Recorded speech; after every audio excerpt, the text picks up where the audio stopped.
Welcome, my friends. Welcome to my world. I'm your host, Kevin Rutherford. It is Thursday, May 12th. We are here live. It is a free-for-all today. I don't think we've had one in a while. If you've got a question, a comment, a topic, anything goes, pick up the phone and join us. Those lines are open right now, 855-950-3835. We'll get to those calls here in just a little bit. The big topic everywhere, inflation. I had kind of an interesting example of inflation yesterday. So being out on the road, we used up a lot of the food supplies we had both at home, and I took a bunch with me on the road. We used a lot of canned meat and other things that we had made. So it was time to restock. And my plan is cook everything I have still in freezers, restock the freezers. We canned a bunch of ground meat the other day, quite a bit, 20-some pints, I think. I went yesterday. One of the things I really like to can is turkey. It's one of my favorite things. When you get done canning it, the recipe I've got, it tastes like turkey times 3. It gets this really intense turkey flavor, and texture's excellent. So normally what I'll do is I'll get 2 big turkeys, roast them, can them. I like to get, when I'm doing turkeys, it's just as easy to roast 2 as it is 1. So I like to do 2 full canner loads. So enough turkey to do 34 pints. So it roughly takes somewhere between about 35 and 40 pounds of whole turkey. So I usually try to get 2 20-pounders or something in that range. So yesterday, here's something else. I have to admit this. I hate to. I've said that, 90+% of my meat is all regenerative, raised properly. The one area that I still hold out is turkey. And I just can't get over the price differential on turkey. I don't understand it. And I honestly, here's something else. I've bought really expensive heritage breed turkeys raised properly, and I can't tell much difference in taste either. In all the other meats, chicken especially, I love the taste of chicken that's raised properly. It tastes like chicken. Chicken you buy in the store today tastes like nothing. Beef and pork, I like the taste better. And honestly, today in beef prices, I can buy grass-fed, grass-finished, high-quality beef for almost what you're paying for in the grocery stores. There's not much of a price differential. Same with pork. Little bit more. Chicken is pretty darn close these days. You're certainly paying a premium for the well-raised animals, but it's not that big. Couple of dollars a pound in most cases, and sometimes not even that much. Especially if you shop local and you buy in bulk, you can get beef prices way down. If you shop local, buy a half cow, something like that, go in with some people, you can get the price down cheaper than what you're paying for beef in the grocery store right now for full grass-fed, grass-finished, organic, everything. You can actually get a better price just by shopping around a little bit and buying in bulk. Same can be said for pork. A little harder to find, but if you find it, you can buy well-raised pork less expensively if you buy it locally and you buy in bulk. Chicken, not that difficult to find. You can get some locally, even if I have to mail order it, get it shipped in. I just said mail order. And I realize that word doesn't even make sense anymore. I bought it online. And get it shipped in. It's not that expensive. Couple bucks more, maybe. Turkey, for some reason, there's an outrageous price difference. And what I mean by outrageous is last Thanksgiving, even with some inflation happening, you could buy turkey for less than $2 a pound. I think I remember seeing, I saw some specials, people were getting it at less than $1 a pound. You could buy organic. It's not necessarily, pasture raised but it's at least organic.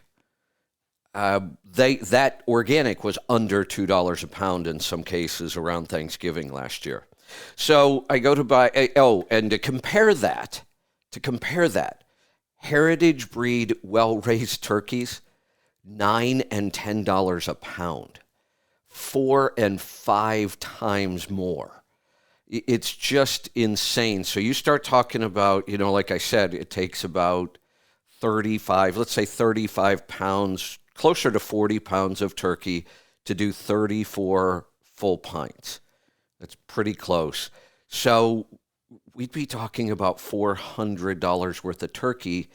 And if you buy a more traditional turkey, stuff I can just find in the grocery store, it's $100 for those 2 turkeys. I just can't get over that price differential on turkey. As much as I want to, I just can't seem to cross that line yet. Like I said, I really can't notice much difference in taste even, or texture or anything. So I was looking for, kind of a well-raised premium organic, not the absolute cheapest I could find at the grocery store. And I was pretty shocked. Prices have gone up quite a bit. So $3.99 a pound was the best I was finding. That same label in organic was $6 a pound yesterday. Maybe I will start looking at the heritage breeds here soon if those prices keep happening. So I decided, all right. And the other thing was, in the organic, I couldn't find big enough birds. They were all like 10 pounds. So I was going to have to buy 3 or 4 of those. And then you do get less total yield. So I'm digging around in the freezers, and I finally find in the $3.99 a pound, I find 1 18-pound and 1 15-pound. Not quite enough, but I'm going to go with it, and I'm not going to mess with 3. So I'm wandering around the grocery store, and they have this other freezer case that there's just weird stuff in there. So I always kind of walk by it and see if there's anything interesting in it. And at the bottom, I see a big turkey, the same label as what I've got in my cart. So and all I'm thinking about, it's bigger. I want a bigger turkey. So I pull it out. It's a 26-pounder. And I'm like, well, that's perfect. I'll take the 26 and the 18. I'll have plenty to do my 34 pints. So I pull it out, and as I'm putting it in the cart, I looked at the total price, and I thought, well, that doesn't make sense. It should be a lot more expensive than that. It's $3.99 a pound, except this one, same label, same everything, except it's over in a different case. It's $1.99 a pound. Now, I thought, all right, I'm just taking it to checkout. And I thought, you know what, I'm going to ask. So, and you always run the risk of them saying, we mislabeled it, let me fix that. So I ask, and the meat manager comes out and he says, that was from the last shipment we ordered, and that one probably didn't sell because it was just so big. So we just stuck it over there and figured we'd sell it at $1.99 a pound. And I said, great, I'll take it. Do you have any more? He's like, no, that was the only one. But just in that short period of time, from the last time they ordered turkey, they were selling it at $1.99 a pound. Now it's $3.99 a pound. That doubled. The 8% inflation is bad, really bad. But we are seeing lots of things. Gas and diesel is up 40-some%. I'm not even sure how we get to this 8% inflation number when most of the things we have to buy every day have gone up way more than 8%. Now, they calculate these numbers so many different ways. The producer price index, the consumer price index. They have one sign of inflation that takes out energy, and it really starts to get confusing, like everything the government does. But inflation is a huge problem right now. Diesel setting records. $5.62 a gallon is the price we ended last week at. $5.62 a gallon. I also read that several places around the country, the crude inventories are down. When inventories go down, prices go up. That's supply and demand. So what do we do? The Biden administration has a whole bunch of word salad to explain inflation, but for the most part, they've just blamed everybody else.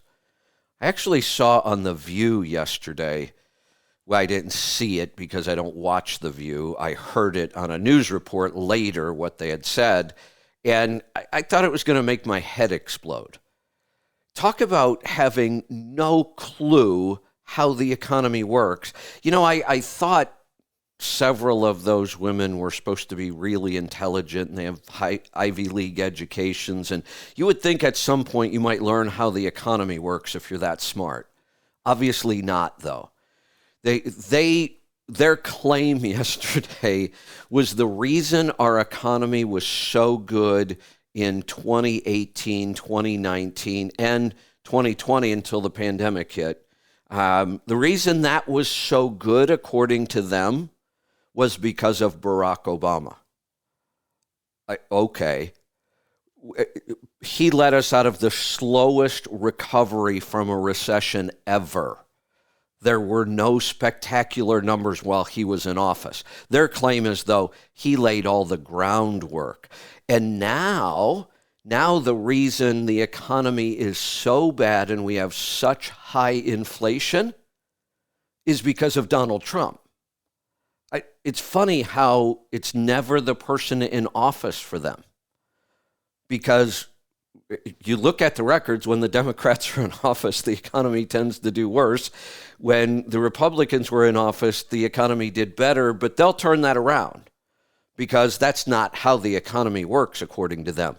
I do realize when the government does something, it takes a while for it to have an impact, but not 10 years.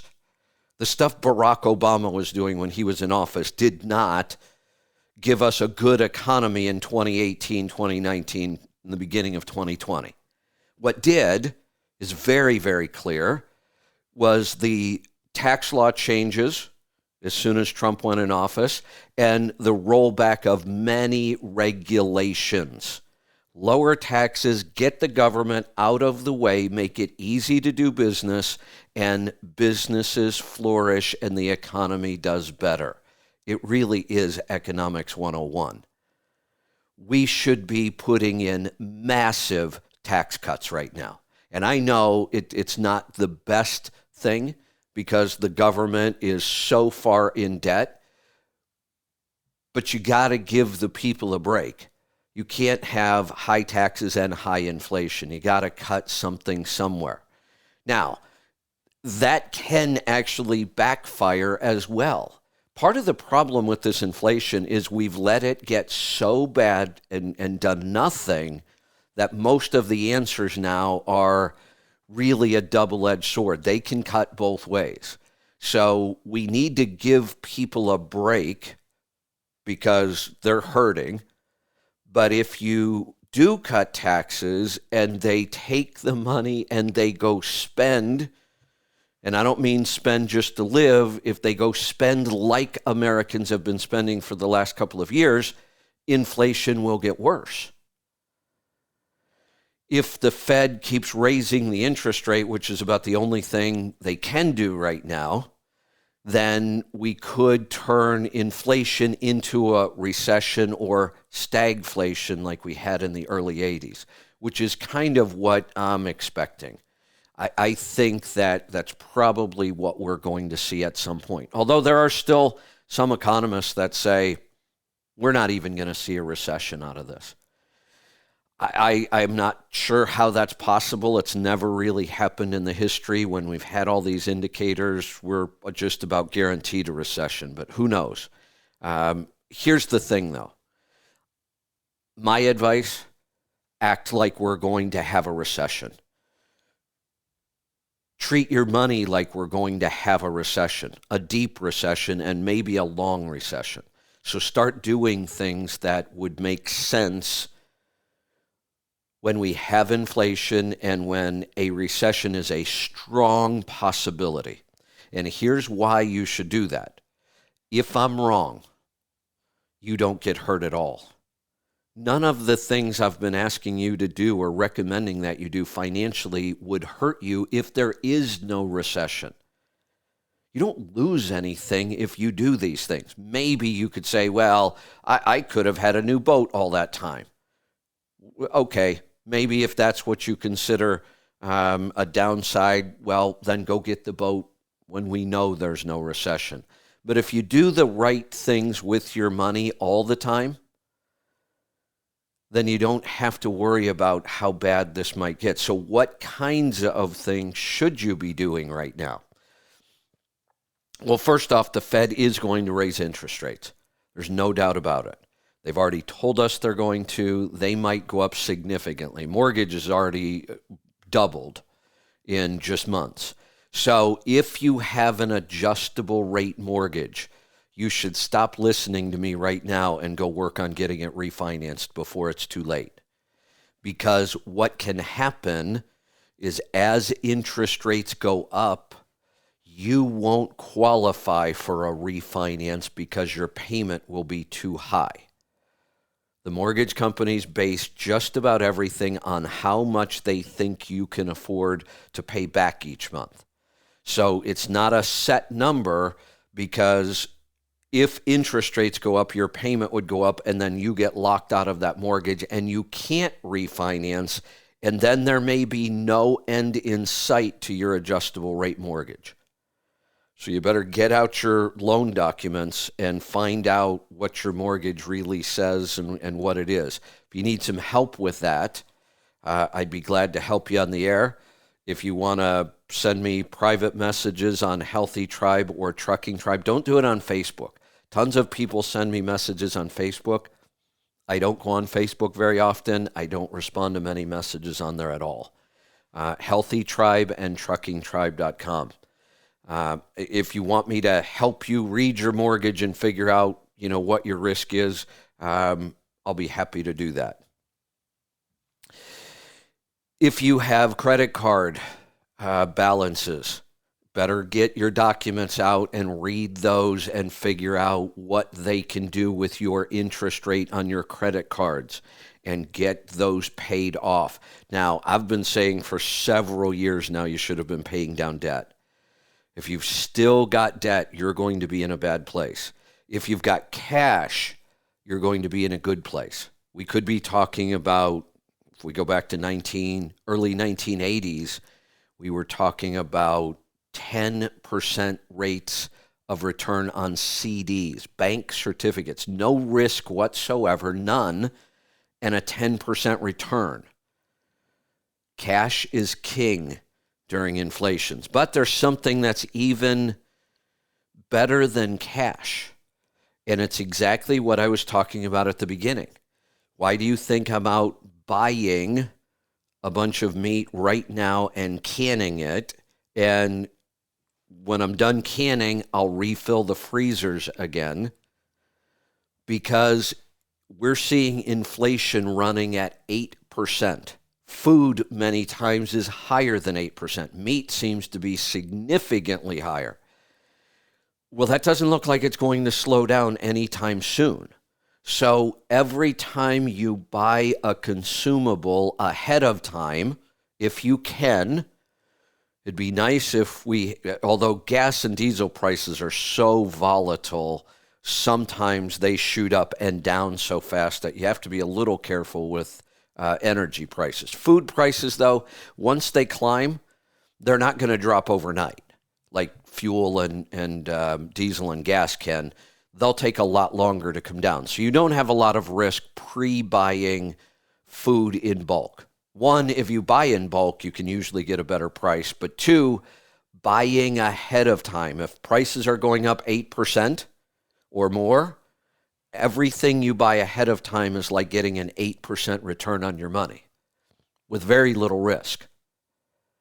So both in your business and your personal life, you should be making sure you've taken care of your risk on credit and you understand what your risk is.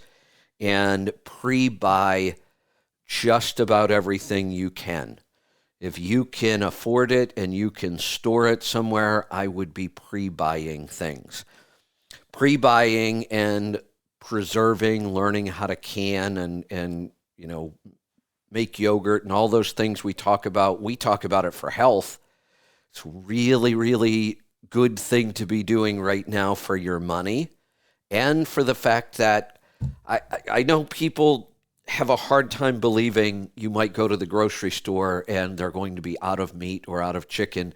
But we also had a hard time believing you could go to the grocery store in the United States and they'd be out of baby formula. But they are.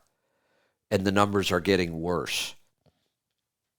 There's some disturbing reports I've seen. I have not been able to verify them yet. I just saw them a couple minutes before I came on the air. I didn't even think about this. It doesn't shock me, and I will verify it. I only read it from one source right now, at two actually. But both articles sounded so similar, I think one person copied the other. So I'm going to go look to see if I can verify this somehow.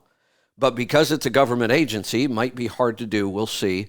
There are reports that the migrant detention centers all along the southern border are fully stocked with baby formula, and that the Biden administration is shipping in pallets. Again, I don't know if it's true. I only read it from one source, one reporter, but I wouldn't be surprised. If we house infants down there, and we do, they have to have formula, but boy, oh boy, we better get our priorities straight. When our new press secretary, what's her first name? Karine Jean-Pierre? I don't know. I'll have to go double check. She was asked about the baby formula issue yesterday, and her answer was, the administration is on top of this. We're working on it 24/7. There's never any answers what they're doing. They're always working on it. Nothing ever seems to work because every problem we're talking about continues to get worse. But they're working on it 24/7. I loved the reporter's follow-up question. Can you tell me who's in charge of that? And she laughed and said, I'll get that info for you. I'll check on that. Come on, you're the press secretary. This is a huge issue. You just said the government is working on it. This administration is working on it 24/7. But you don't know who is in charge of it? Give me a break. That's either total incompetence or they're lying. And from what I understand, she's really intelligent. I don't think it's incompetence. How could you not know that? If this is such a high priority, it's being worked on 24/7. Well, who's working on it? She laughed. I'll have to check on that. And if it turns out the migrant centers are fully stocked and U.S. taxpayers and parents can't find formula, and then the FDA, I talked about this yesterday, says, no, you can't make your formula at home. You might not put all the right nutrients in it. The FDA hasn't approved those recipes. Oh, but the recipe you did approve, it killed babies. That's why we have a shortage, because you had to recall so much of it. Is that absurd or what? And what about this? How about instead of excuses and blaming, the FDA actually helps with the problem? How, you ask?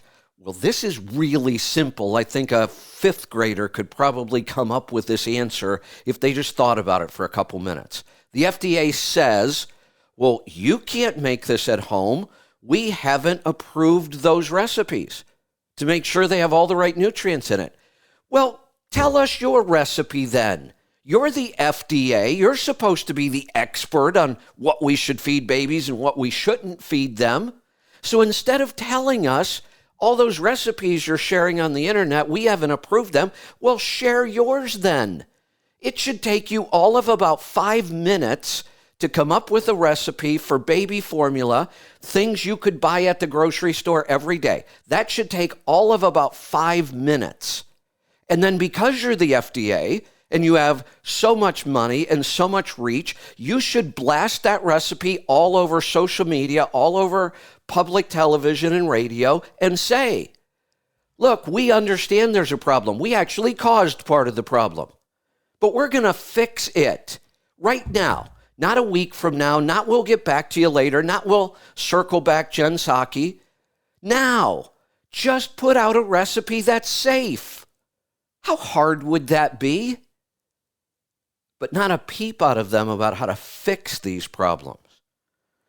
All right, I'm getting wound up and getting a little political, so we're going to get to the phones instead.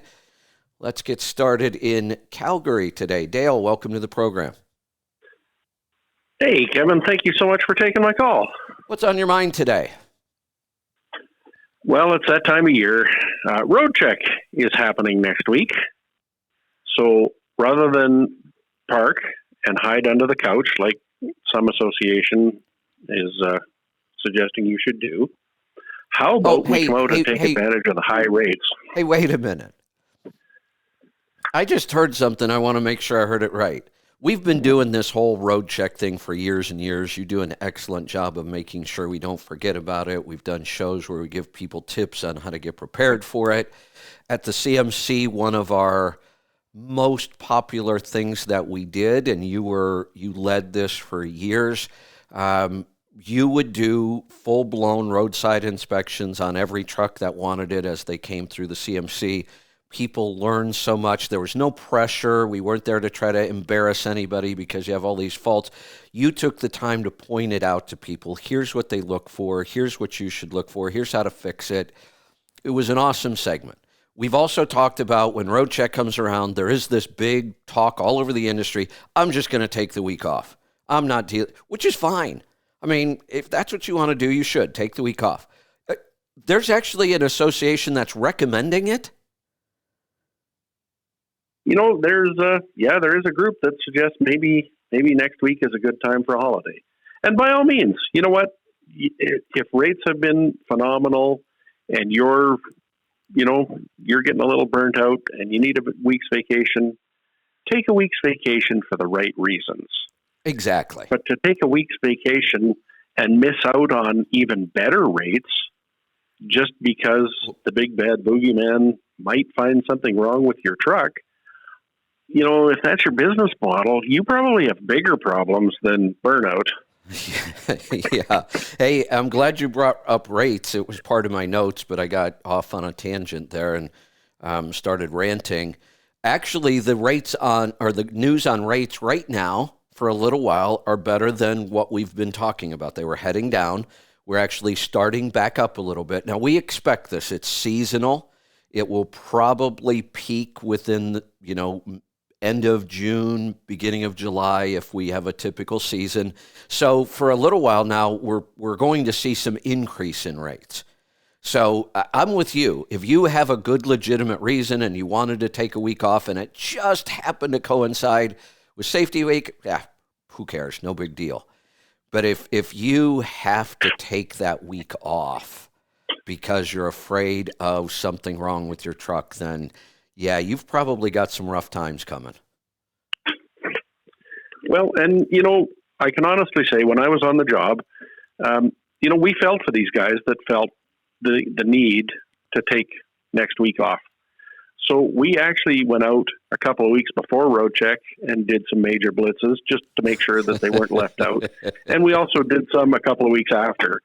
So, wouldn't it be easier if we actually did a pre-trip inspection? It's 3 days.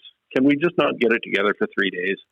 And I know you're asking yourself, well, this pre-trip inspection you speak of, it's 3 days.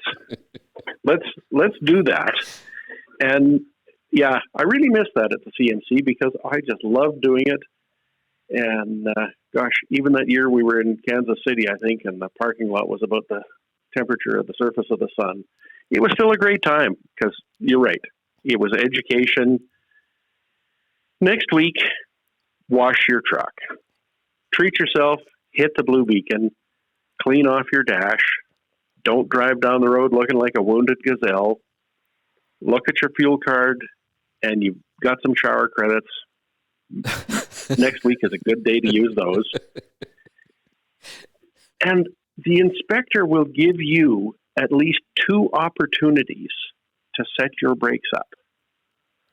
So first thing in the morning, when everything is ice cold and you're ready, you've got your 72-ounce Mountain Dew Go Cup and you're ready to go trucking, release your brakes, make a full brake application, hold it to the floor, and then release. And keep doing that. Repeat that process until a low air warning buzzer comes on, and then hold your foot firmly on the floor and watch your 2 needles. And as long as they're climbing, we've just accomplished 3 things without you leaving the comfort of your cab. We've checked the low air warning device, assuming our automatic slack adjusters are functioning correctly. We've now just adjusted our brakes, and we've checked for any major air leaks. If you get selected for one of these random inspections, and count yourself very lucky if you do, because realistically, we inspect less than 10% of the trucks on the road. So again, for these people that cower at home in fear, you're really missing out on opportunities, because statistically, you're probably not going to get checked anyway. But if you do, the inspector is going to bring you in for an inspection. When he works his way to the back of the tractor, he's going to ask you to step on the brakes to see the brake lights. Most drivers just touch the brake pedal and let it go. When he wants to see the brake lights, pedal goes right to the floor and release. When he gets to the back end of the trailer, same thing. Pedal goes right to the floor and released. There really is no excuse for having brakes out of adjustment, and it's the number 1 violation, because we just gave you 2 opportunities to set your brakes out. What a great piece of advice, something we should just do on a pretty regular basis anyway. And, I want to go back to what you used to do at the CMC, and there were so many reasons I loved it. I just used to love hanging out there and watching you do it and watching the people go through it. At first they're a little nervous. Oh, I don't really want everybody looking at my truck. But once they got over that and they did it, you could see the look on their face like, really? It's that simple? None of this stuff is really complicated. Not at all. It's almost all visual. No. And once you understand what to look at, what they're looking for, you would see that look of relief come over the driver's face. Like, oh, I could do this. Why have I been avoiding this stuff all these years and worried every time I go over a scale? And when this is really simple to do, and then this, and when you were doing these inspections, how long did it take you to know whether the driver probably had a lot of issues or he didn't know, or you knew the driver was very confident that his equipment was right? How long did it take you to determine that when you made contact with that driver? Less than 5 minutes. Because after I gathered up he's all really the nervous, from right? the driver. Well, and after I've gathered up all my documentation that I needed, the next question I asked is, what did you do for a pre-trip? And if the driver got the deer in the headlight look and was searching for, oh my God, well, the truck started, the radio's working, shit, what else do I need? Or the driver rattled off what he did for a pre-trip, I knew there was going to be an easy inspection. So when you learn this stuff, and you realize how simple it is and how easy it is to know whether there's something wrong with your truck or not, now you are confident and not nervous when you do get pulled in. And that does not take long to pick up on, especially when people do this all day long. They know the nervous guy who doesn't know whether he has a problem or not. And if he doesn't know, there's probably a good chance he does have a problem. or the guy who's really confident, tells you exactly what he did on his pre-trip. Which one are you going to spend more time on? Which one are you going to look deeper? Oh, absolutely. And nothing gave me greater joy than after the CMC to get those phone calls. God, I left there and 2 days later I got a level 1 and look, then they'd send me a picture of the decal in the window. And, it was such a great experience. And I'll give up a shameless plug for the Commercial Vehicle Safety Alliance. They have an app that you can download in the Google Play Store or Apple, and you can buy the out of service guide right on your phone. It's less than $40 US. And everything is spelled out right in the handbook. That's pretty awesome. I may find those links and put them up on truckingtribe.com. If anybody on my team's listening, so what are they looking for again? I should write it down.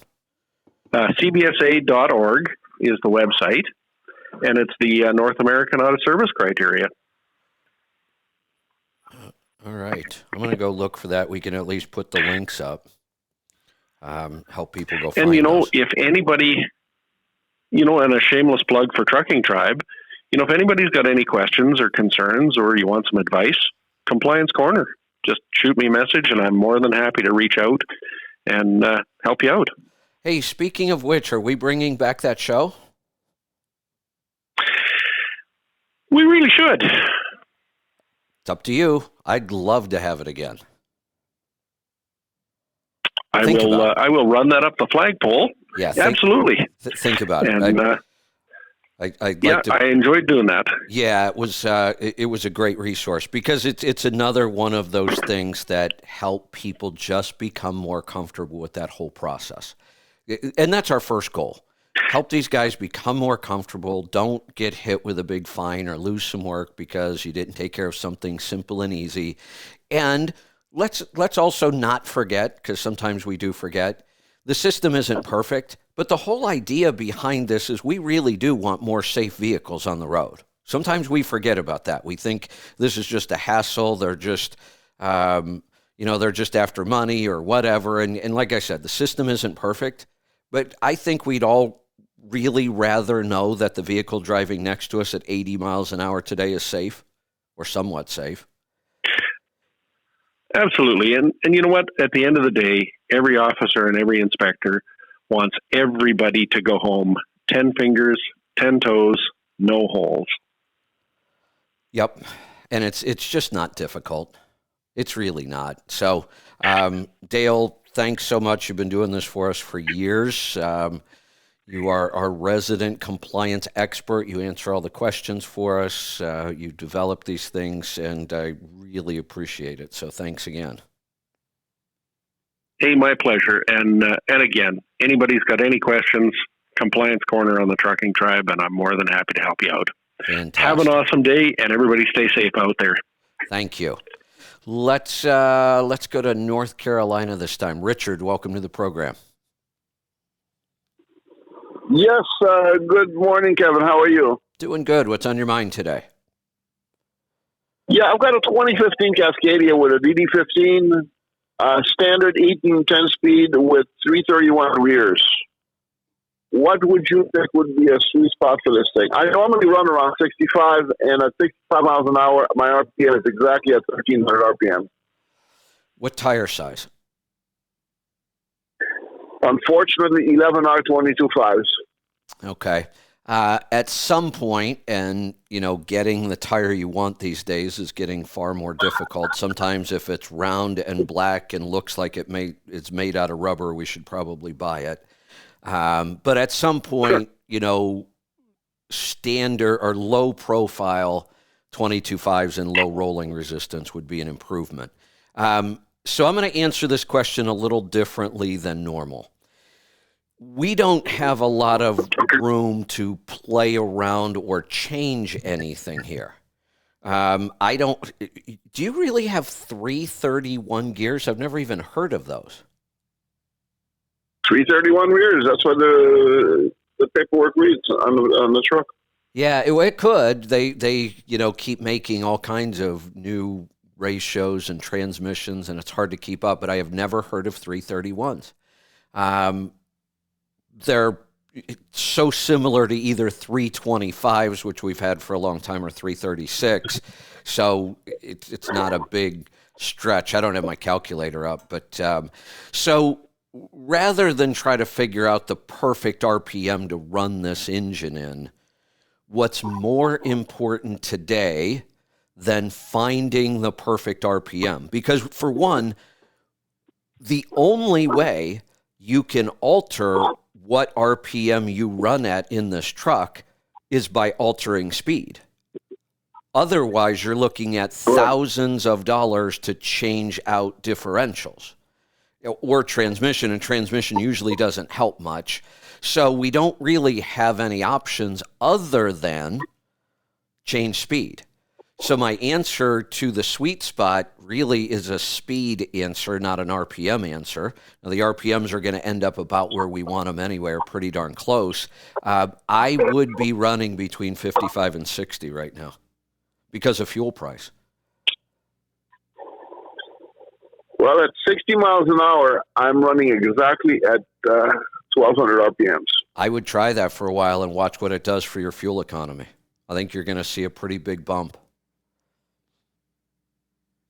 Gosh almighty. Okay, the night gear for some reason is good, believe it or not, till 65 miles an hour, and it goes up to about 1,600 RPMs. Yeah, so that's part of the problem with the 10-speed is the drop down to ninth is too big. Even at 55, I doubt that ninth would be your best gear. Maybe, but I kind of doubt it. I think the RPMs are still going to be too high even at 55 and ninth. Ninth is your direct gear, so 331s and direct just don't work very well. But 10th between 55 and 60 is probably going to be your best fuel economy. Okay, we'll give it a shot. All right. Thank you very much. I'd love to hear back. Let me know how that works out for you. We are going to head off to Pennsylvania this time. John, welcome to the program. Hey, Kevin. I was calling at some questions about, so when you were in business, some of the things that you did wrong with the trucks, and if you were going to do it again today, what you would do differently and how you would start. And the reason I'm asking is, so I've been doing this 12 years, and I feel I'm pretty successful at it, and I'm at the point where I'm starting to get bored. So I'm looking for the new thing here. Should I buy some trucks? Should I hire drivers? I don't know what to do. Got it. Oh, boy. This guy, I could fill up a whole show with this one. There's I know. So many ways. Great question, by the way. Thank you. So many ways I could go on this. So let's go back to when I started, because you're saying, what would you do differently if you started today? The easy way to answer that question is almost everything. I made just about every mistake you could make. What saved me was that I was young and full of energy, and I could work 20 hours a day if I had to, and I did, just to make up for all the mistakes I was making. And I was willing to go learn. I started listening to books on business. I started asking questions. I started learning how to do some accounting. Every business needs to have some accounting and numbers. And so almost everything I did was wrong. How did I buy trucks? The way most people buy trucks. I'd go down to, and I actually had a relationship with the sales guy in a little used truck lot that was part of International's network. So I at least had that, but really all I would do is walk down on the lot when we needed another truck. And in those first couple of years, I was buying trucks all the time. I mean, I got up to 11 trucks pretty quickly, and they were all... Just whatever you could find, or were you actually speccing them? No, I had... That was kind of my point. It was just walk around the lot, look for a truck that I liked, and when I say liked, was it the right color? Was it in good shape? It had nothing to do with specs because I didn't know anything about specs. I didn't understand fuel mileage at the time. Most of what I learned came after I almost failed. So when I had the 11 trucks and we were brokering some freight, and we had a service truck running around, and that's why I was working 20 hours a day. I might go fill in over here, and I had those 11 trucks scattered all over the place. So one day I'd be in the office trying to broker some freight that we had. The next day I'd be out running a food load for Aldi. We had trucks at Aldi's for a while. I might be running a line haul run for Spartan. It was just a mess. And I was living on credit cards because there was no profit coming out of the business to pay me. All we were doing was covering expenses and spending money to buy new stuff. It was almost a disaster. I wasn't paying my taxes for a couple of years. So by the time the dust settled and I looked around, I was about $60,000 in debt, personal debt, and living on credit cards, so it was getting worse. And I had to sell 9 of the 11 trucks, close the brokerage operation, get rid of the service truck, and go back to driving full-time myself.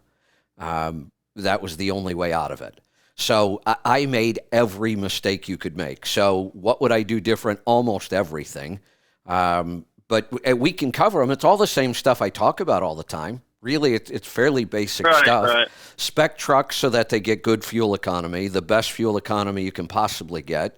Spec trucks so that their maintenance costs are lower with things like the OPS and the catalyst and balancing and centering tires and all those things we talk about to lower maintenance cost. I would know my numbers from day one. I would know my numbers before I ever bought another truck. I would know that I could make that truck profitable by doing the numbers, I never did that. My only criteria for buying another truck back then, is there a truck I want to buy? Not that I care much about it. And there's always trucks around to buy. Is there freight to pull? There was. And are there drivers? Actually, back then, drivers weren't that hard to find. So if that's your only criteria, is there a truck, is there freight, and is there drivers? It's why I was buying trucks all the time. But I wasn't making sure that I could make each truck profitable. So, I would have worked harder to understand rates and the economic cycle, and, I would have built better relationships. And all I was doing was buying trucks and trying to run the business every day. There was almost no thought put into anything. And that's just a recipe for disaster. I'm blessed that I made it through it and didn't have to file bankruptcy. And I look back on that now, as bad as that time was, I'm blessed that I went through it. It's how I learned all of this. I learned fast and I learned early how to, and it doesn't mean I don't make mistakes now, but I do. I'm just, I have a much better position. I could have lost everything back then. I almost did. The same kind of things I talk about today, the advice I give. If I were starting out today, I would not be buying a new truck. No way. It doesn't matter how much I like them. I just would not be buying a new truck if I were starting off. I'd be buying those late 90s, early 2000 pre-emission trucks, and I'd put money into it and I'd keep them running. They're hard to argue against. When you look at what we can buy them for, we can rebuild them, we can keep them running. It's hard to make an argument against having trucks like that. Now, if you were saying to me right now, with the financial position I'm in and all the knowledge I have, what would I do differently today? I would, and again, it would come more out of looking for a challenge. The way I would get back into trucking today would not be necessarily the most profitable way. It would be a very challenging way. And here's what I'd probably be doing. I would probably be reaching out to Tesla right now to see when I might be able to get a couple of electric trucks, because that would be a challenge for me. It would be something new. It would be an opportunity to learn. Can we run one of these trucks really profitable or not? Now, that's pretty risky. If I were just getting started, oh, hell no, I wouldn't even think about doing something like that.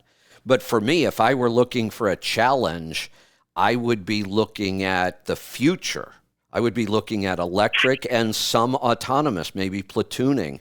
Where are the opportunities in autonomous vehicles going to be for owner operators? That's the kind of stuff I would be out doing if I were to get back into trucking today with all of my resources and knowledge. Okay. Now, let me go back to your situation. You mentioned you're kind of bored. You've got your numbers down. You're profitable. Everything's running right. I was in that position. And for me, boredom will drive me to do crazy stuff sometimes. I don't like to be bored. You were in that position with one truck by yourself? Yes. And I even, honestly, and I've told this story before, it's why I ultimately decided to sell my trucks and my contract at FedEx, because I was bored with it. I had 3 trucks. Uh-huh. I had dedicated runs. I had the same drivers for years. It was very profitable. But I wasn't even anywhere near those trucks. They were in Florida. I was traveling all over the country. I moved to Oregon. It was almost like I didn't even own those trucks anymore. All I did was collect the check. And that's how smooth it ran. But I looked at that and I thought, I either need to jump back into this and grow my fleet. Why stop at 3? Why don't I just start adding trucks? Or I need to just get rid of it and focus on what I'm doing now, which I love what I'm doing. And I own trucks for almost 30 years. So I could have easily doubled or tripled my fleet over at FedEx. I could have just bought up a couple other contractors. But I decided I did a lot of that. There's not much more I'm going to learn doing that. Sure, I could make great money. I could grow the company. I wasn't going to learn much. I mean, I had that system down. There Right. just wasn't much more to do. The other thing I might do today that would be a challenge is if I'm going to go, play around with some electric trucks, I would do it with my own authority. I wouldn't go back to any kind of a contract. I loved the deal I had at FedEx, but, the challenge for me today would be building some good relationships with brokers, maybe even going out and finding some direct freight. Those are the kind of things that would be challenging today if I decided to get back into that. So you may want to, are you running on your own authority now? Yes, I did since I started. Okay, so really the only challenge for you at this point either would be if you decided you wanted to go out and find a bunch of your own freight, that can be difficult sometimes. The other way to challenge yourself would be to add trucks and drivers, and that's a big step. Would you just do one at a time, or how many trucks do you need to have to make it more profitable? Well, here's the thing, and that's a good question, but let's think about that question. How many more trucks do you need to make it profitable? And I've heard these stupid numbers like, oh, you have to have 5, you have to have 10. As soon as somebody says that, my mind thinks, wait a minute. If I put on one truck and it doesn't add profit to my bottom line, then how could 5? Right. If one is losing money. The only scenario I was looking at, if I ran the numbers on one truck and I figured I made $2,000 a week after I paid the driver, my fuel, and that. Oh, and hey, then at the end of the month, I paid my payment. Stop. I know you might have just been throwing out numbers off the top of your head there, but we need to be a little more realistic. Think about what you just said. If you had a truck that was profiting $2,000 a week, that's $100,000 a year. There's no way you're going to make that kind of money. Until I take my expenses off at the end of the month, it would be $2,000 a month profit. Okay. Now that makes more. In that case, you're only at $24,000 a year, which I don't know if that's worth it. But if you have 2 or 3 trucks, that number goes up then. So, but again, I understand, but this is illogical. So if one truck adds $24,000 to your profit, which is a reasonable number, that can be done, and it's actually a pretty good number. What else happens, though? Don't you have to work more?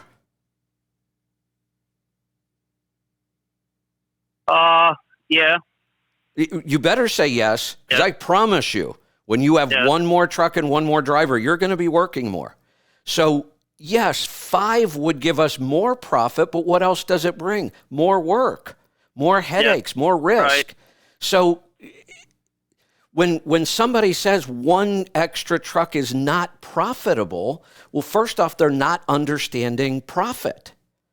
Maybe there isn't enough profit to make it worth doing. Right. But if there's no profit, then how could 5 be profitable? If there's no profit, what it means is there's a loss.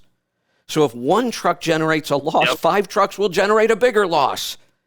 So there's no magic number. And no, you don't go out and say, well, I have to buy 5 trucks all at once because that's what they say it takes to be profitable.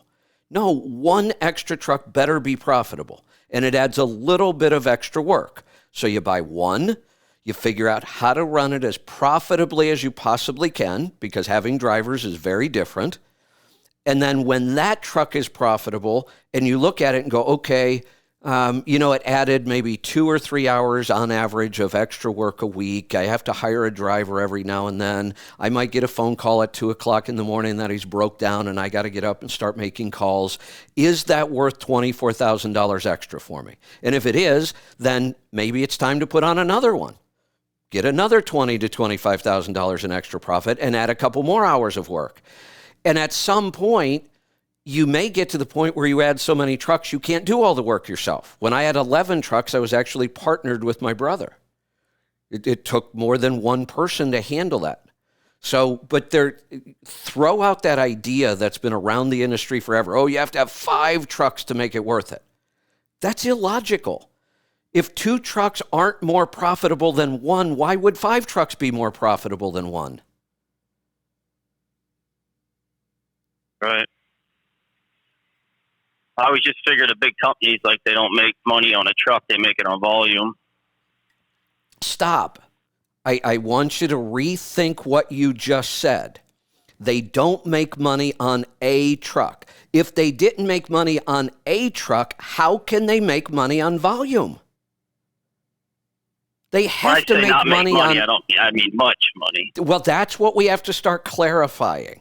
You're right. They don't make much money on one truck. They make it on volume. That is correct. But they have to make money on one to be able to make it in. So the same thing here. You should be able to make more money on one truck than they can. Yep.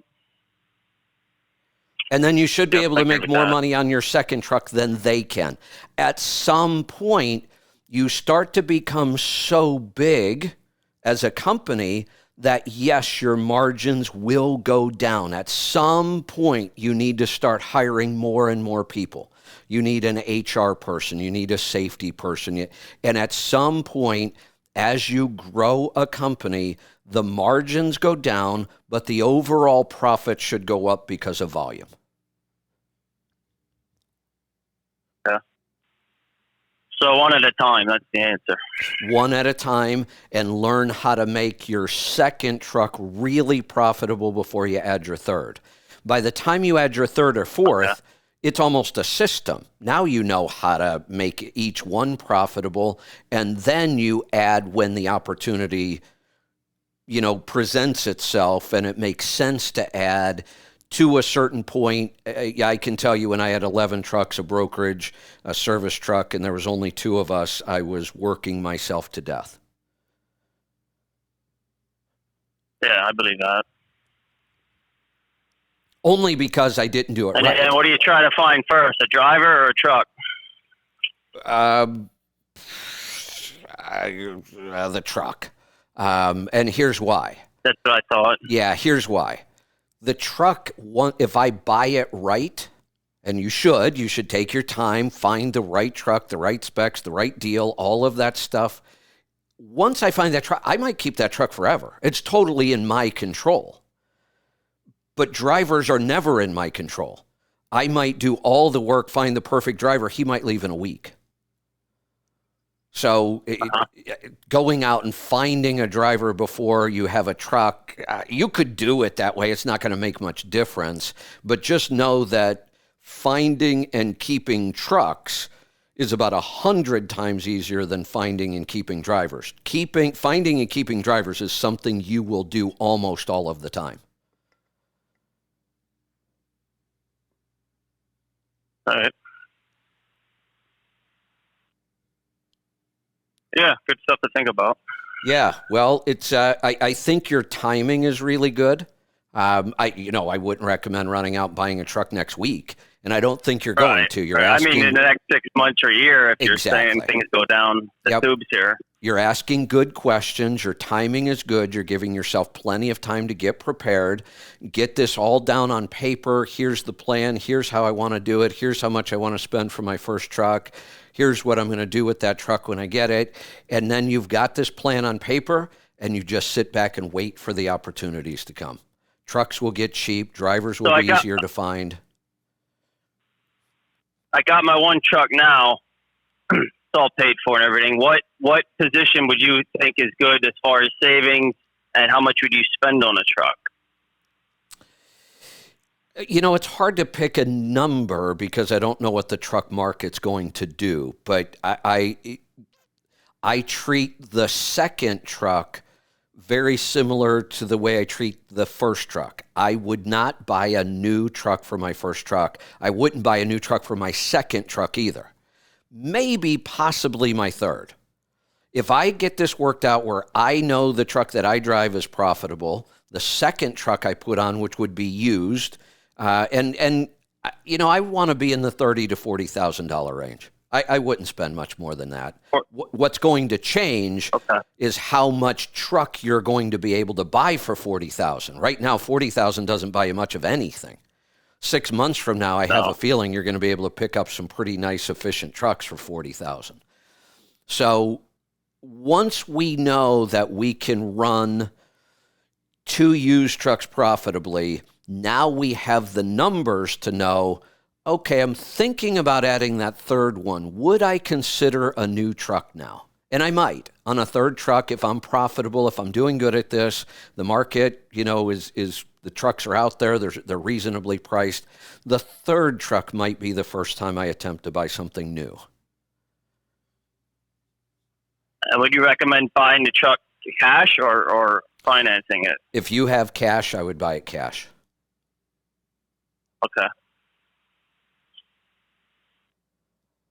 Yeah, our goal is always to lower our expenses. And if we buy cash, we get rid of an expense. We're not paying interest to somebody else.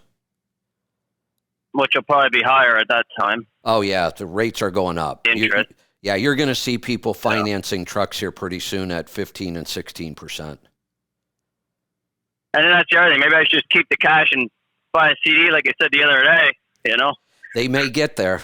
They're not there yet, but they may get there. So here's the thing. Again, it kind of points out what I've been talking about. You're thinking, you're planning, you're doing the right stuff, and what you'll end up with are multiple opportunities. In 6 months or a year, you might go, oh, yeah, you know what? I think I'm just going to stick some money in a CD. Look at that. Or, no, look, I could go out and buy these awesome trucks. There's drivers around. You are going to put yourself in a position where you have multiple options.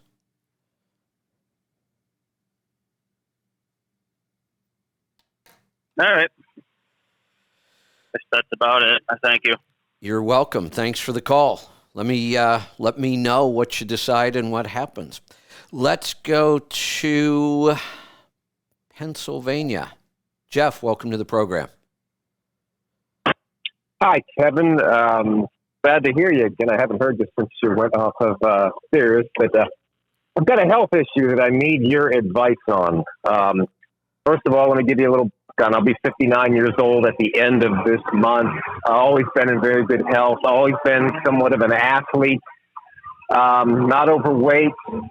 Had my A1C checked last fall. It was 5.1. Have been eating low carb, high fat for about the last 4.5 to 5 years. Do some intermittent fasting.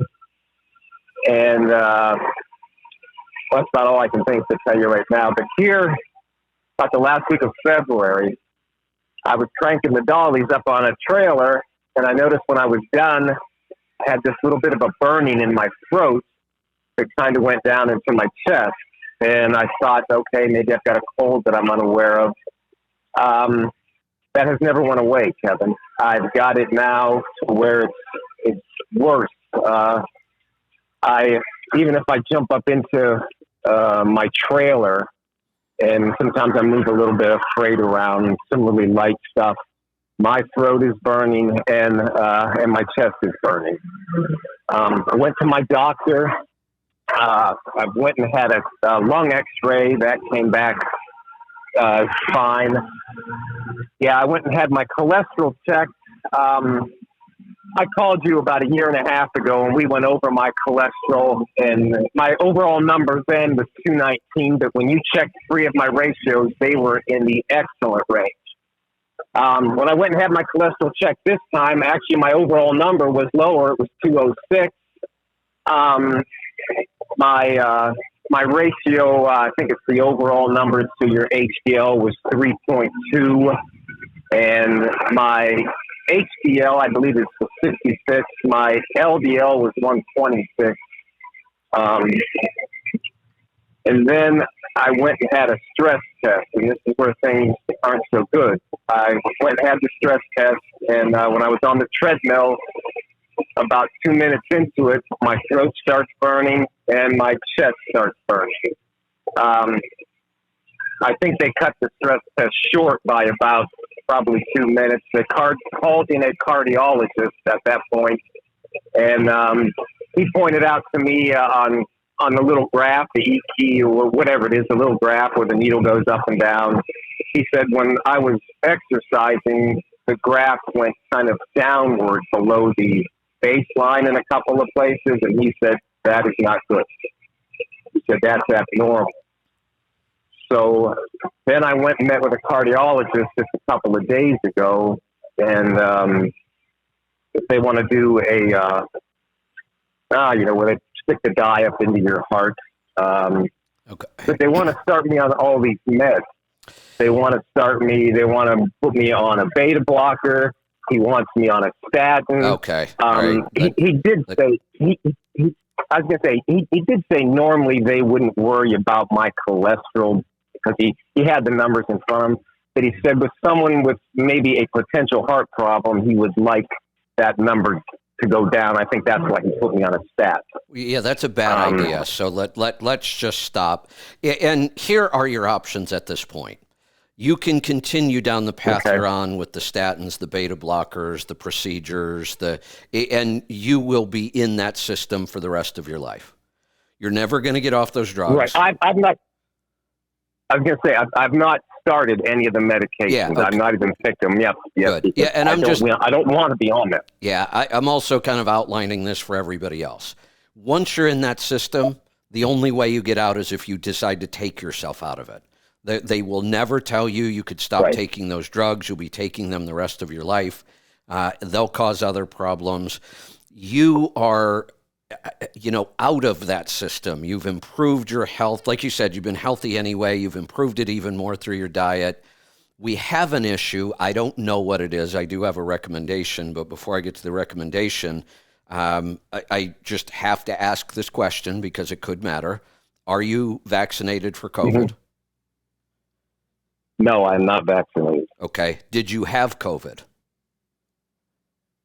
Well, it's funny you ask that because the first thing that has come to my mind about this whole situation is perhaps I did have COVID at some point. I didn't realize it, and maybe this is a long-term effect of having COVID. That's part of what I'm thinking, and we would want to rule that out.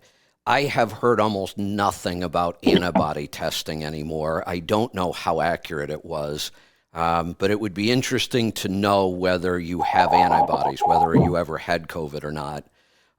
This may or may not be some lingering effect. We have heard lots of stories. There's the whole thing about long COVID. Long COVID tends to almost always affect people who aren't metabolically healthy. But I have heard of really healthy people, athletes, professional athletes, that without the vaccine, we know the vaccine itself could cause issues, but COVID does seem to cause some weird things And it frustrates me because we should know more about COVID by now. We don't, because they hide so much data from us. And it's a shame, because we might have better answers for somebody like you right now if we had antibody testing available, if we had statistics so we could see patterns. We don't have any of that stuff. Now, I'm going to kind of give you my story.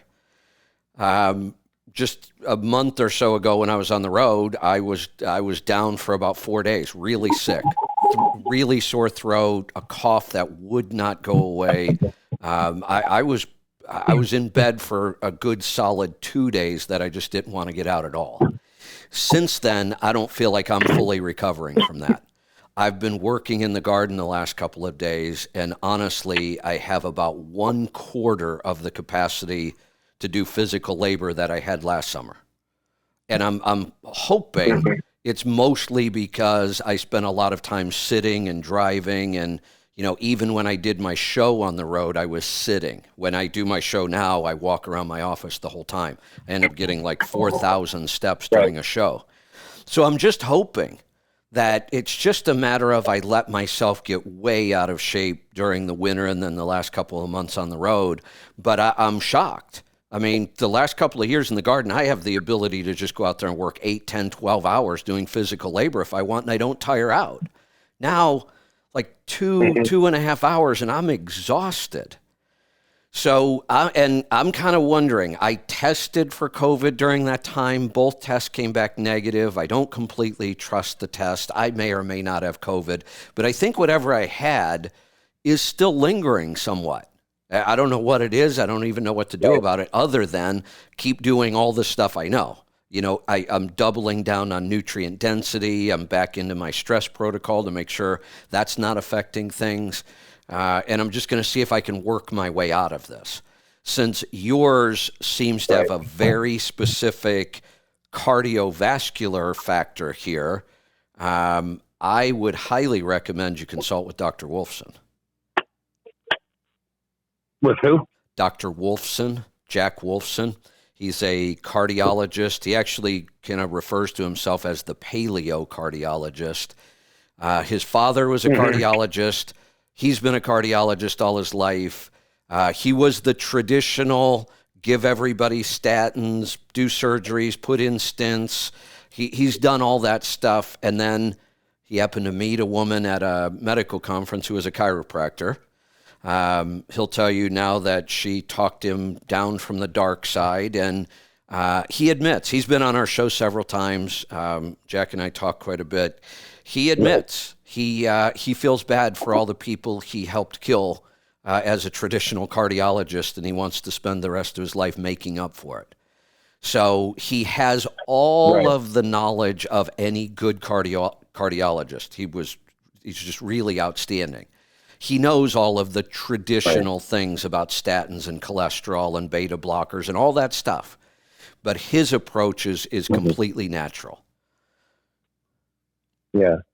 Well, I'll tell you this. As I'm sitting in my truck here, and as we're talking, I have a pain right in the middle of my chest. And my pain in my chest seems to follow my airway down through there. I think I was talking to the doctor and stuff, and isn't your heart's not directly in the center of your chest? Isn't it kind of off to the left a little bit, like kind of left of center? I think it might be slight. I think for a lot of us, we think it's farther left than it is. We tend to hold our hand way over there. I think it is much closer to the center than most people think, but probably not dead center. Although I wouldn't put too much weight on that factor. Where we feel things it can be really off. I don't know where you're feeling it is going to tell us much. I think, again, what I would do is a consult with Dr. Wolfson. If he thinks there's some, danger here, he'll run whatever tests he needs. If he thought that some drug or surgery, you absolutely needed it, he can still do that. But he's going to take you down the natural path instead. Right. Well, I was wondering if, I've got this heart catheterization set for the 3rd of June. And I was wondering, should I take these drugs they've given me at least until then and find, once they go in and find out, do I have a blockage or, I just can't believe I would have a blockage. So, Jeff, I have no heart disease in my family. Yeah, Jeff, go ahead. I want you to change your thinking here. Right now, in my opinion, there are two choices. Either follow what these doctors are telling you, the drugs, the surgeries, the procedures, and follow that through to its conclusion, whatever that happens to be, or before you do any of those things, get a second opinion from Dr. Wolfson. Well, I'll certainly do that because, like I said, it's not scheduled until the 3rd, so I've got time. But I'm worried about something happening to me. That's why Kevin, I can't do even just. I am too. Just normal things that I used to do, and it worries Jeff, me. Stop again. Mm-hmm. I'm worried about it too. That's why I'm not just blowing it off and saying, "Oh, take some Cardio Miracle, you'll be fine." This is a serious issue. But again, your choice is follow the traditional system you're in right now and see what happens, or before you do anything, get a consult on what is really going on and do you need any of that stuff. To me, right now, that is the only decision to be made, and the sooner you make it and do something, the better off you're going to be. How do I get a hold of this Dr. Wolfson?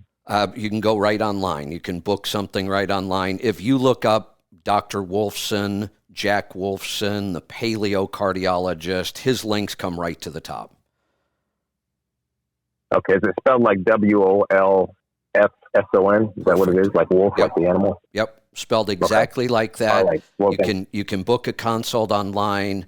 Tell them we sent you. We send a lot of people over to them, and everybody's been happy with their results. Right. Okay. Well, that's what I'll definitely do because, like I said, I can't keep living like this. I got to find out what is wrong because. I said, I can't even do hardly anything that makes me breathe a little heavier than normal. I will get that burning in my throat, and if I keep it up, it will go down into my chest. So I was mowing my lawn Saturday night, and I had to stop. I had to stop and sit down. The pain in my chest got so bad. Yeah, I would. The next phone call when you get off to me, you should either be online booking something, or you should be calling him and booking something.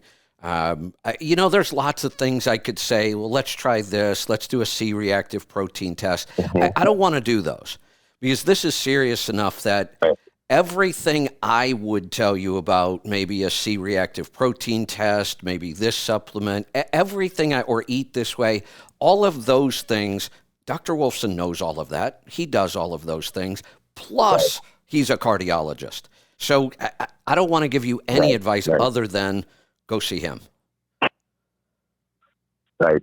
I really, in my mind, Kevin, I think this is a respiratory thing because my voice is hoarse a lot. My voice is much deeper.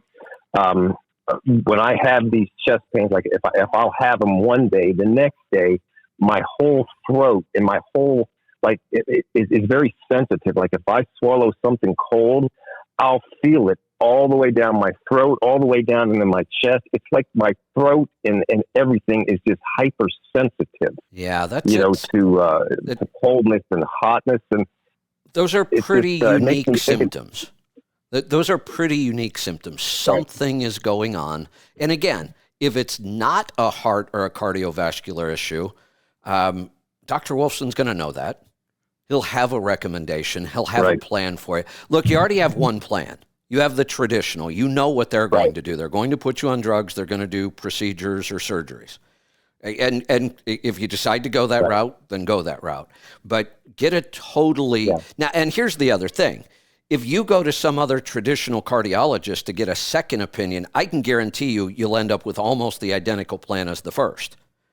But if you go to Dr. Wolfson, you've got an option of finding out something completely different. Yeah. I mean, I'm not so, against doing the catheterization just to go in and check and see if I have any blocked arteries. I am. Are you? Why would we do it if it turns out it's not necessary? Well, you are right. Why would we?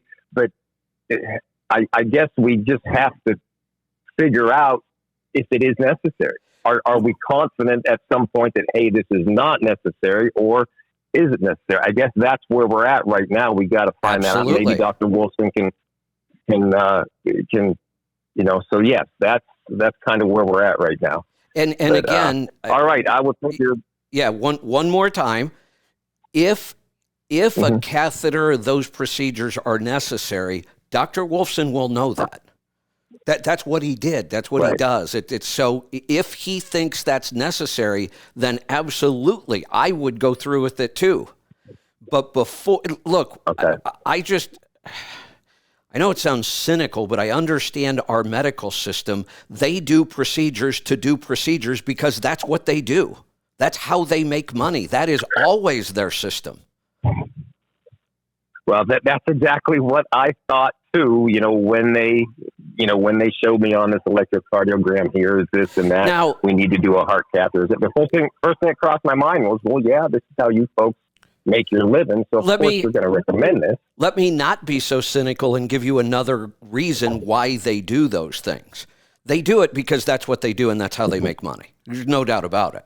But they also do it because if they don't, they could be sued for malpractice. There are a bunch of attorneys out there just waiting for a doctor not to do a test, and they sue them and say, well, you should have done this test. It might have saved somebody. Whether it would have or not doesn't matter. Right. So that there is another reason why they do so much testing. They're afraid not to.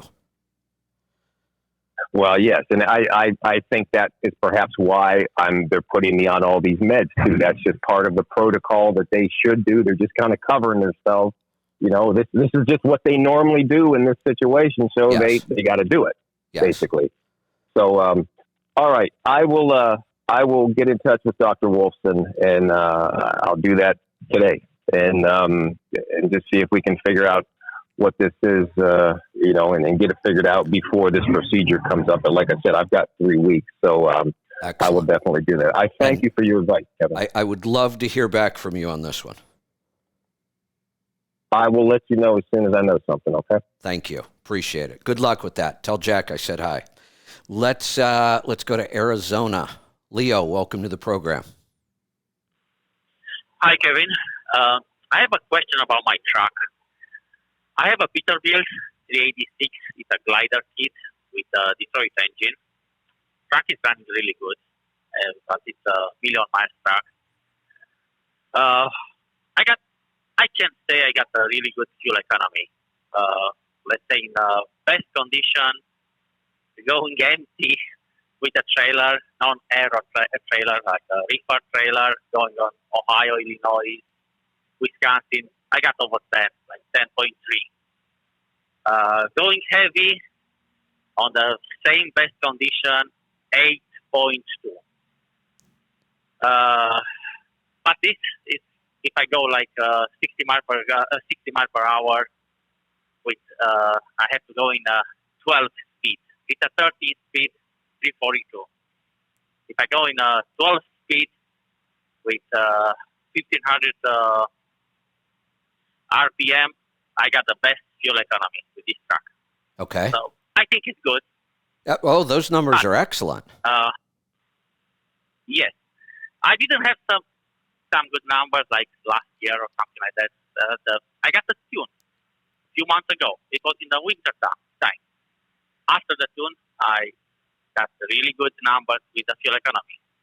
But now the heat is outside, and the engine is, if I'm not gonna pay attention, it's getting too hot. When I'm saying too hot, I got like close to 220 the coolant, 218 actually. When I got the 218 the coolant, I got the check engine, like the check engine, and it's the first time when I got something like that. These things happen after the tune. But like I said, I got a really good fuel economy. The truck is running really good. and the tune that I got more heat. I think it's normal. And my question is, the truck is about 1 million miles, a little bit over a million. It's the original radiator. I'm thinking maybe it's going to be a good time to replace the radiator, maybe to get a bigger one. Possibly, but let's hold on a second. You said this was a glider, right? Yeah, it's a glider, and it's a Detroit engine. Detroit Series 60. So it's a Series 60. I got a 93 engine. Yes, it's a block. The engine block that I have is a 93. Okay, what model truck was it? It's a DDEC-3. It's a Peterbilt 386. Okay, so here's here. Not a classic, not a Aero one. So it's, let's say, between. Yeah. So here's the thing. That truck and that radiator that comes in it is more than enough to handle that Series 60, because it was designed for an emission engine that generates a lot more heat. So we tend to find when we were building gliders, they always ran cool because we had so much more airflow and so much more radiator than what we really needed for those engines. So before I would, how many miles are on this? It's 1 million miles. It's possible the radiator's clogged. It's possible that, we may even want to take it apart and clean out in between. I wouldn't do that yet. Has anybody checked for a boost leak anywhere? I'm checking all the time. I'm doing a lot of maintenance, and I didn't find anything. And, Do you have a boost gauge? I got yes, I have. And it's really responsible when if I want to push the truck is going really, really good. I can get a boost like 38. Oh, that's 38. A lot of boost. Out of a DDEC-3, that's a lot of boost. Yes, but I never go there. But I can if I want. If I'm gonna go there, I'm gonna get a lot of heat. And my fan blade is starting at 205. I'm using KR10 gauge, and it's helping me a lot with the heat. I'm trying to keep the truck. Okay. One more question. Are you doing oil samples? I oil by myself, so I'm not doing. Okay, so before and, everything happened after the tune. Before the tune, I never get so much heat. Well, maybe it's not a lot of heat, like 218. I'm not sure if it's a lot of heat or not. 218. Yeah, I'm not sure that heat is the problem here. It may be, but I think what we need right now is we just need to kind of go back to the basics on this truck. Before we decide that we need a radiator, we might have a thermostat sticking closed once in a while. We just need to do some basic troubleshooting and optimizing kind of thing. Make sure everything's working right. I would do a smoke test to make sure there's no boost leak. I would do an oil sample because if this thing is getting hot, truly hot, we should see some oxidation and some other signs. If we see a bunch of fuel in there, we might have an injector that's streaming somewhere and we're just putting too much fuel into the cylinder. There are some really good checks we could do and some basic maintenance before we go out and decide we need a new radiator. We should be checking the thermostats. Yeah. We should be cleaning out between the radiator and the charger cooler. If you could possibly get this truck to Pittsburgh Power, this is something they're really good at. Yeah, I was thinking to go there, and thermostat was on my list. About the thermostat, if I decide to replace them, I have two of them. Should I get Well, I think they have a 180 and 190 thermostat for the Detroit engine. Should I put a 180? So again, here's where I want to do some basic checking and maintenance. And here's the thing. Okay. I like to run trucks up at their upper limits of heat. They run more efficiently there. You get better fuel economy, you get better performance, things stay cleaner. So I would prefer the 190s. That's what I run on my C13. I run 190 thermostats. You got to watch the temperature once in a while. You know, on a really hot day, pulling a big climb, you want to downshift more often, get the RPMs up so you're not generating as much heat. But I like to run things hotter. So what I don't like to do is when this truck ran fine for 1,000,000 miles, all of a sudden we have a problem where we think it might be getting a little too hot. To me, the answer isn't to put a cooler thermostat in. To me, the answer is find out why it did fine for all this time and now it's not. So that's where the oil sample, the boost leak, all these things. What do you have for an exhaust system on this truck? For the exhaust? Is it stock muffler? You may have a really clogged muffler. No, yeah, it's a stock knob.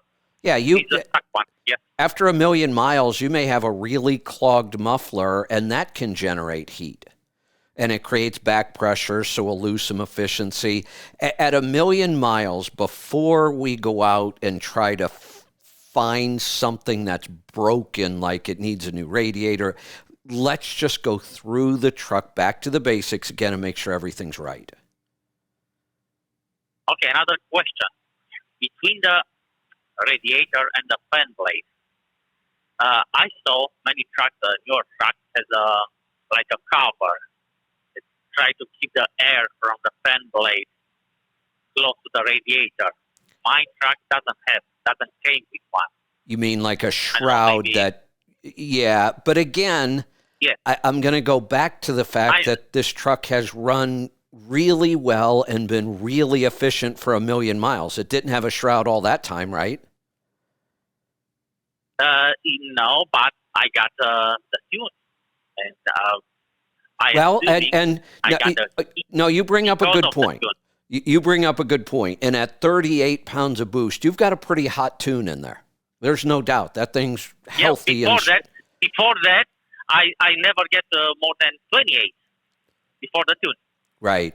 No, that tells us that's a pretty hot tune. So, who did the tune? Well, according with the guy who did it, I got only 550 horsepower and 1800 torque. 550 doesn't sound right out of 38 pounds of boost on a D-Deck 3. I think it's much hotter than that. Here's another good reason to get to Pittsburgh Power. I would have them look at that tune.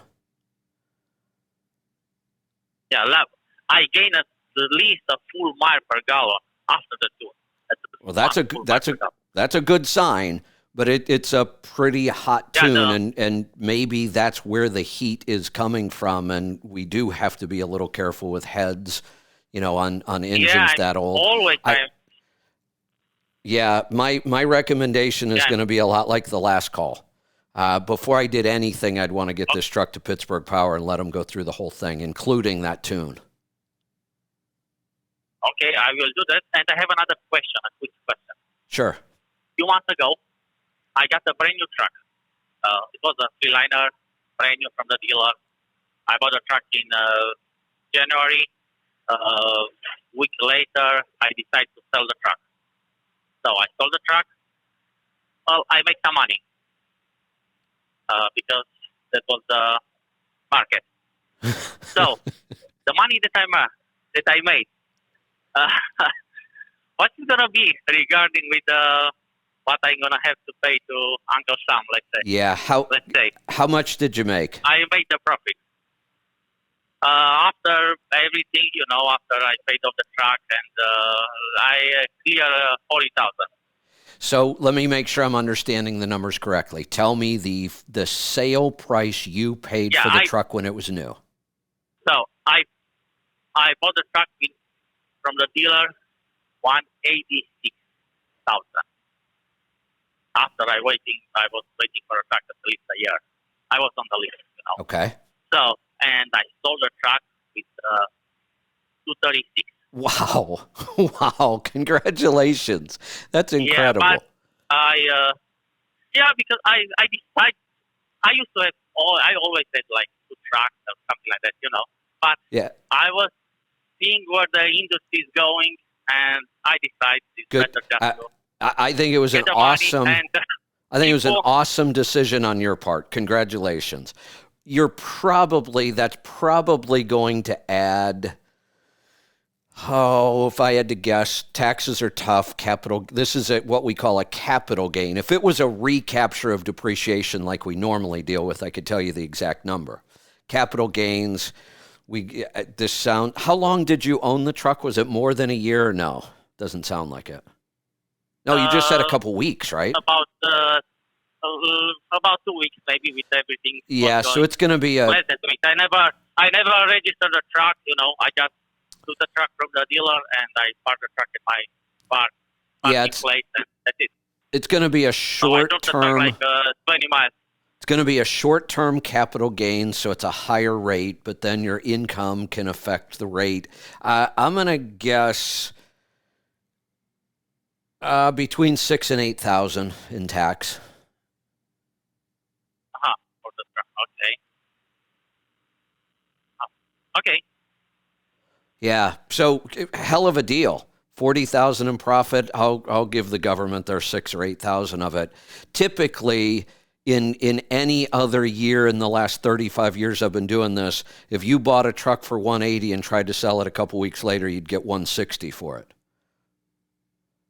Well, there was a lot of people looking for the I know. January, a lot of them. Your timing was awesome. The fact that you had And the I truck saw on. the truck on Facebook. That's I saw the truck on Facebook. That's even crazier. Crazy stories. Of course, but I got a lot of cursing about the truck because when I put the brake, Somebody bought it. there was That's what matters. and there was and I had, believe me or not, but I had a list at least like 6 people waiting for the truck. Wow. And by the way, it was a cash deal. The guy who bought it, That's it was crazy. a cash deal, no financing, no nothing. Cash deal. Hey, Leo, I got to tell you, if you would have told me this story 2 or 3 years ago, I would have called you a liar and hung up on you. Yeah, well, it's a true story. Yeah, it's a great story. I love it. Great stuff. Hey, I'm going to get out of here. I know we are preparing for Rolling Toe. While I'm closing out here, Aaron, Lisa, Angie, anybody that might be listening, if you let me know what the plan is for Rolling Toe, I can pass it along. What time are they planning on starting today? Are they ready to go? Give me some ideas here. Do I have any other notes while I'm waiting to find out what we're doing? I don't see it. Well, I have several notes here, but it would take me too long if I get started on these topics. So let me ask on text because nobody seems to be answering me. And I can't type and talk at the same time. So hold, please. Okay, sounds like they are getting ready. What that means to me is they will be up and live within 15 minutes. I need to close out this show. We'll get another show started. Part of our technology, we will make these transitions a whole lot smoother with our own software. One of the issues right now, and I have to kind of decide on this, I kind of like my new format where I don't have a hard ending. You know, I didn't come on today and say it's an hour or it's an hour and 15 minutes or an hour and a half or whatever. I kind of go till it feels like we're done, either out of calls or whatever it might be. I like that format. It does make these transitions to another show a little more clunky. So we have to think of some ideas on how we do that. It's possible we could run 2 shows at the same time. So even though I'm still going, another show could start. I don't know if we want to do that. Actually, what I'd love is some feedback. So you can always drop an email to support@letstruck.com. But the best way is really just to reach out to me on Healthy Tribe or truckingtribe.com. Give me some feedback. What do you think? Should I make it a hard ending? Today's an hour and a half, today's 2 hours, whatever. Or should I kind of do what I've been doing? Go till it almost feels like there's kind of a natural end to the show. Yesterday, just on the air alone, I ended up doing 4 hours, no breaks. We did 4 hours yesterday with no breaks. It was pretty awesome. And then I went on to do Q&A with Lauren on the website afterwards. I like this format, but it's not really about me. It's about you. So I'd love to get some feedback. Would you rather see a hard end time on the show, or do you like this where we kind of, if we got a good topic going on, we got good calls, we keep going, and we'll figure out some sort of a solution. I am going to wrap this up and get out of here, and stay tuned. Rolling Toe with Mike and Kevin Beckett is up next. You don't want to miss it. They should be going live here within the next 10 or 15 minutes. We will see you back here tomorrow. It might be a trucking technology and efficiency day. We'll see if John and Joel or John or Joel are able to join me tomorrow. And we'll kind of make it a free-for-all too. I kind of like that. Fridays, we can focus on fuel mileage and technology and efficiency, but it's kind of fun to just throw it out there. I know, I challenged those guys. We all have to come up with a new topic that we've never talked about before. We'll see how that goes tomorrow. We'll see you then. Be safe, be profitable, be fit and healthy. Always do the hard work and master the journey. I'm Kevin Rutherford.